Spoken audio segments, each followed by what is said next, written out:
Special এক অতিথিকে নিয়ে চলে এলাম গ্রামে। শীতের বিকেল, চারিদিকে এক অন্যরকম আমেজ। এসেই দেখি পথের মধ্যে বিরাট এক গাছের ডালপালা সব কেটে ফেলা হচ্ছে, কিন্তু সেই অতিথিও অবাক দৃষ্টিতে এটা দেখছিল। সে অতিথিটি কে থাকছে আজকের ব্লগে, এবং তার সাথে পুরো গ্রামে যে এনজয়টি করেছিলাম সেটা আজকে আপনাদের সাথে শেয়ার করার জন্য এসেছি। আসসালামু আলাইকুম, ওয়েলকাম টু মাই চ্যানেল।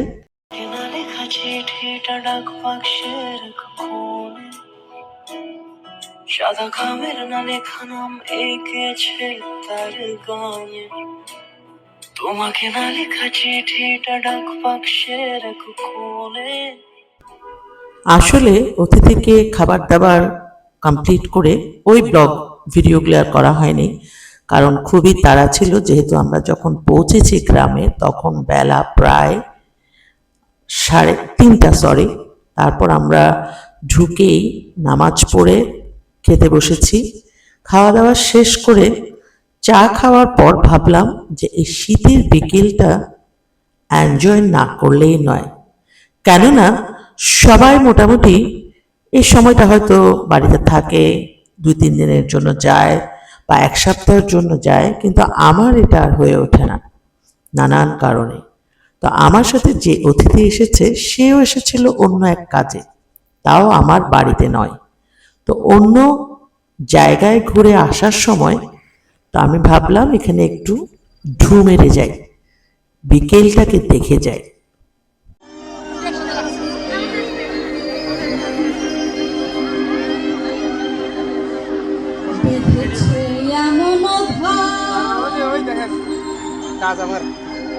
বেঁধেছে এমন ভাব শূন্যের পোজতা কইরে,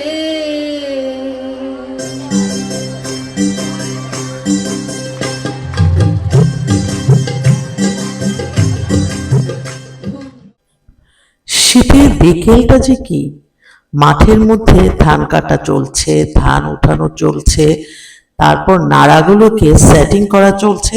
আমার এখানে যিনি আমার বাড়ির ঘরে এসে আমার কিছু সাহায্য করেন, উনিও ওই কাজ ফেলে এসেছেন।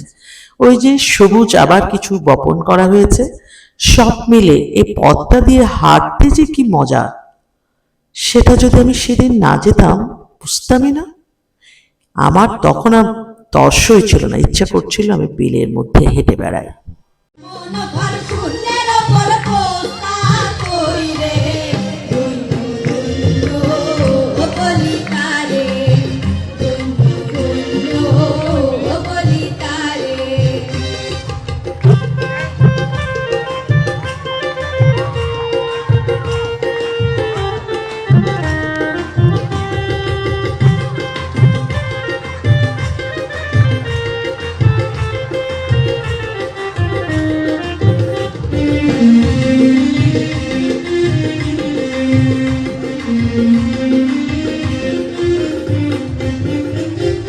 সবে মাত্র একটি খুঁটি,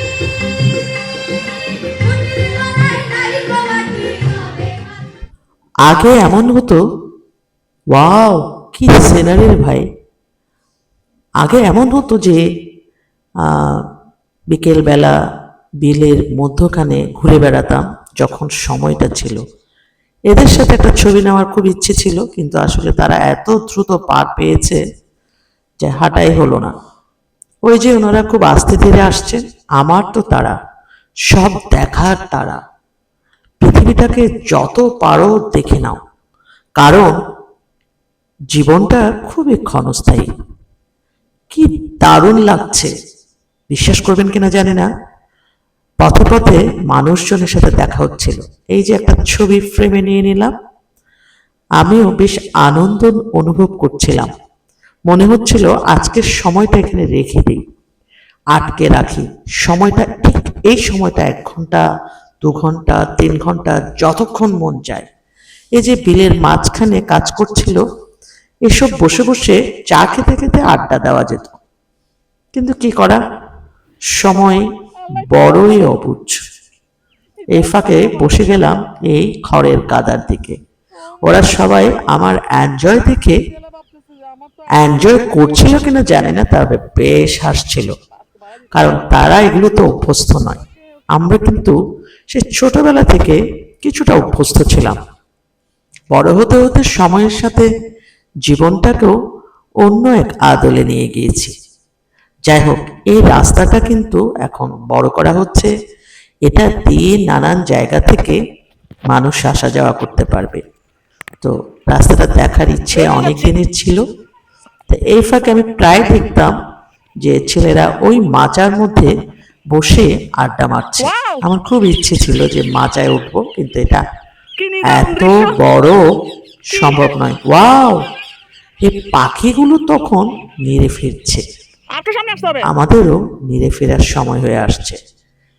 যিনি আমার প্রতিবেশী, উনি একটু অসুস্থ, তারপর উনি হেঁটে হেঁটে এত দূর এসেছেন, এই জন্য ওনাকে অনেক ধন্যবাদ।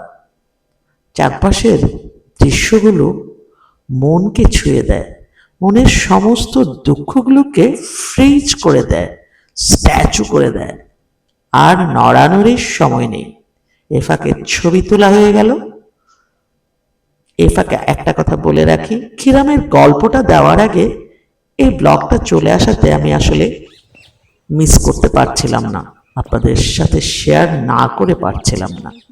শীতের বিকেল বলে কথা, আর অনেক সময় দেখা যায় যে প্রতিটা শট নিতে নিতে একেবারে ওয়াও, আমি যতটা মানে হাঁটছি ততটা দৃশ্য দেখে মুগ্ধ হচ্ছি।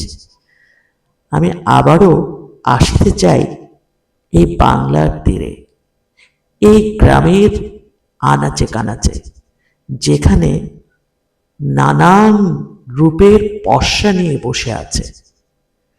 এদের প্রচন্ড শীত, এরা খালি গল্প করতে করতে হাঁটছে, এটা দেখতেও বেশ লাগছিল। আমাদের সময়টা প্রায় কাছাকাছি। এই যে একটু প্রায় কয় ঘন্টা হলো, আমরা রওনা দিয়েছিলাম 12টায়। এখানে ডেস্টিনেশনে এসে স্টপে মানে শেষ হয়েছিল 5টার দিকে। এই 5টাটাই, এইটুকু সময়টাই আমার কাছে মনে হয়েছে যে বিশাল এক আনন্দের সময়। জীবনটাকে উপভোগ করতে জানলে করে নেওয়া যায়। অনেকটা দৌড়ঝাঁপের মধ্যে সময়টাকে বের করে নেওয়াটা আমার জন্য ছিল সারপ্রাইজিং। আর এই যে গেস্টটা আসছে, সে কখনো আসেনি এবং সে না আসারই সম্ভাবনা ছিল বেশি, কিন্তু ভাগ্য একেই বলে।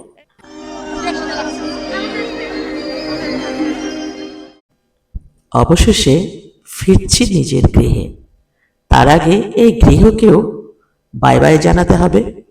তো যেহেতু কিছু জিনিস রয়ে গেছে, দোলনাতে কিন্তু আজকে চড়া হয়নি। আমার সাথে আবার জুটেছে গ্রামেরই আরেক প্রতিবেশী।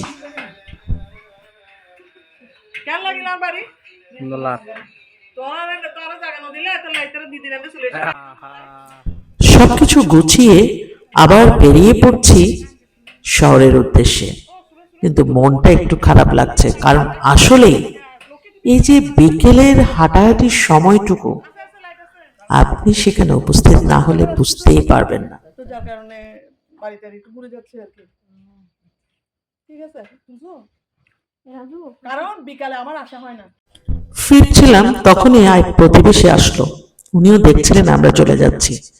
এমনই হয়, এই যে উনি যেতে যেতে মাঠে এদের খেলাধুলা দেখে বেশ লাগছিল। সেই ছোটবেলার কথা মনে পড়ছে। সুযোগ পেলে সবার সাথে দৌড়ঝাঁপগুলো বেশ ছিল।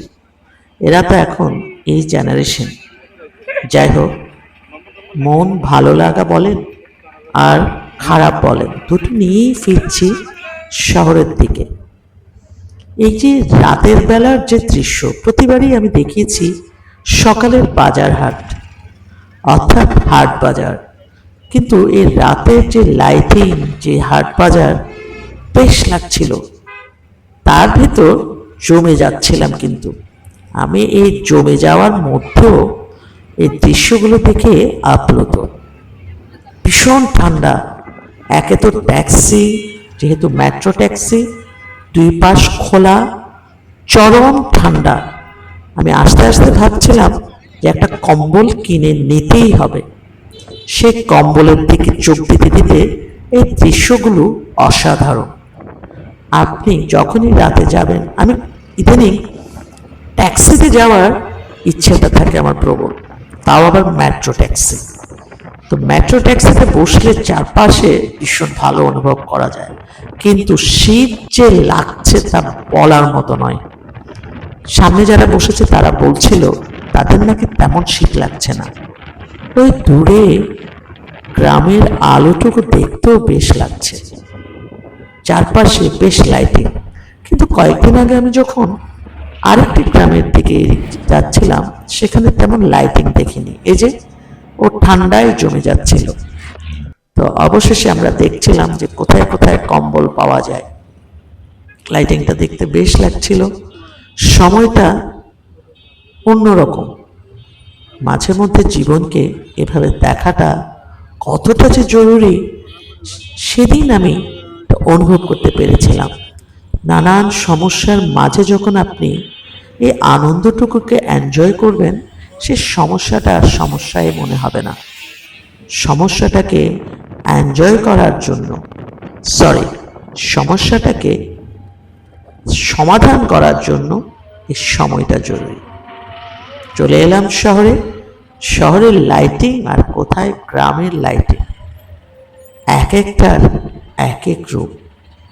যাই হোক, সবাই ফাঁক পেলে, সুযোগ পেলে গ্রামে ঘুরে আসবেন, এনজয় করবেন। সমস্যা জীবনে থাকবেই, সে সমস্যাকে ইগনোর করার প্রধান উপায় হচ্ছে এই আনন্দটুকুকে অ্যাবজর্ভ করা। সবাই অনেক অনেক ভালো থাকুন, সুস্থ থাকুন, নিরাপদে থাকুন। ফ্লাইওভারে উঠেও আমরা জ্যামে পড়ে গিয়েছি। একটা কথা বলতে ভুলে গিয়েছি, প্লিজ ভালো লাগলে লাইক, শেয়ার অ্যান্ড সাবস্ক্রাইব। আপনাদের উৎসাহ উদ্দীপনা ব্লগটিকে অনেক দূর নিয়ে যেতে সাহায্য করবে। আল্লাহ হাফেজ।